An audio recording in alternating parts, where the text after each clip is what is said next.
What is going on, YouTube? Finally we have some PvE content. I'm so excited to cover it. Today we're going to be looking at the challenge mode and how to complete it with full challenge rewards. Stay tuned, let's get into the video.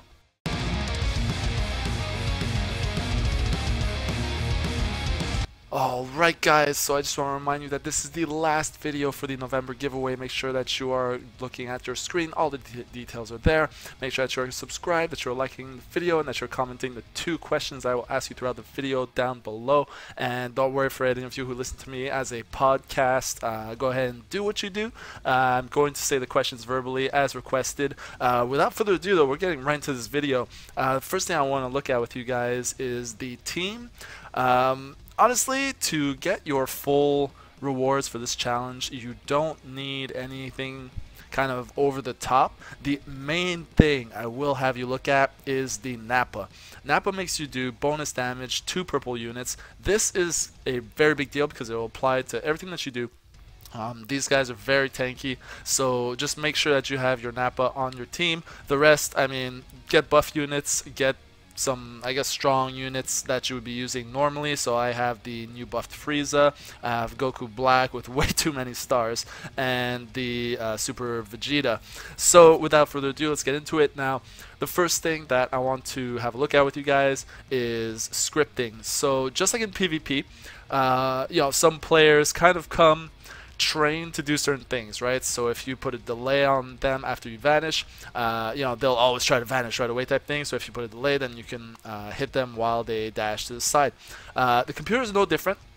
It's just like the kind of training that people kind of subconsciously throw down, right? So main thing is to float backwards. Actually, it sounds really dumb, really out of nowhere, but the computer doesn't know how to deal with you kind of floating backwards. This alone will shave tons of time off of your attempt, just because you can replenish your vanish gauge and your ki. If you were to charge to get your vanish back, or not your vanish but your ki back, then the computer is kind of scripted to attack you right away. And when I say right away, I mean right away.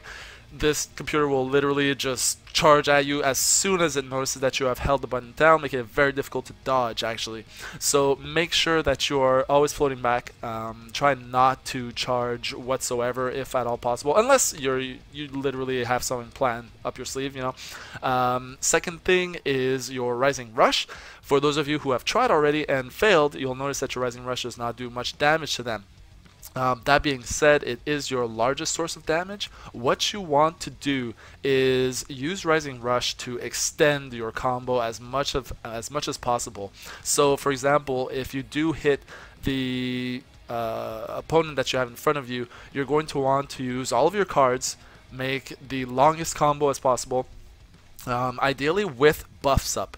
So for example, Goku Black, you'd want to pop his 50% more damage, run a full combo, chain on the Rising Rush, and basically get a full hand's worth back. Because if they do guess your Rising Rush, at least you will have gotten 2 full hands worth of combo off on them with your 50% damage buff. So this is really, really important to get as much damage off as possible.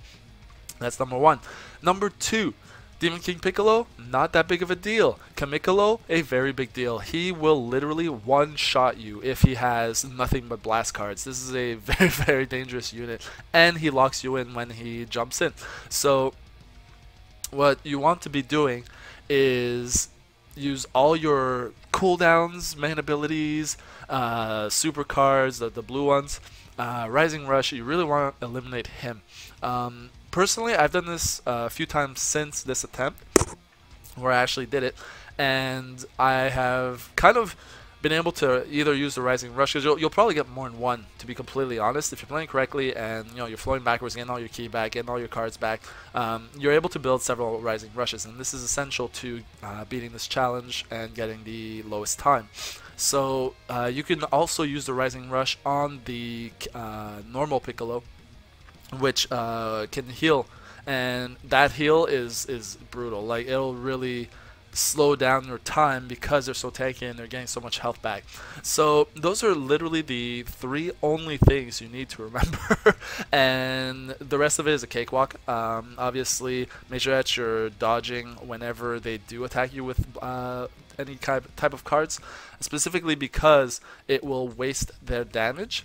Another kind of last point to bring up is that they actually are really bad at the clashes. So if you were to clash in melee form with a strike card, then you'll win most of them as long as you're rolling over 900, I would say. I don't think I've ever lost a clash against them, even when I tried rolling lower amounts. So definitely keep that in mind. So if you're floating backwards, you don't want to be doing any kind of vanishing if they're using a strike cards to get to you. Ideally, because you're kind of creating distance as you float backwards and they're coming at you, you have way more time to react, so you can actually use a blast card on reaction and kind of push them out of it and get a free combo off, or you can go ahead and clash if you don't have any blast cards and win that to then extend your combo. So guys, I hope that helps. I did see around the forums that a lot of people are having trouble with this and looking at the timer and saying it's possible. Some people couldn't even beat them at all. So it's just think about it like a PvP fight. Just remember, I always say to watch your opponent, see what their habits are, and adapt. Well, here's some habits that the computer has because it comes with a script like everything else, right? So let me know down in the comments whether or not you have completed this challenge with full rewards. And second question is, with the level cap being 2,000 on these units, how soon do you think we can expect to level our own units up to 2,000? Because if you'll recall, at a certain point we had the end events kind of pushing up to, I think it was 1,300, 1,500. Someone who's been playing for longer can correct me in the comments, but how long do you think it'll be until we can level up to 2,000?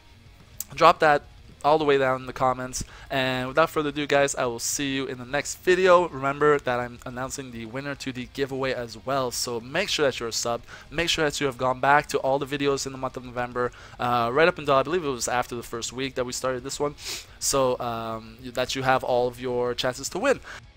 Catch you guys later. See ya.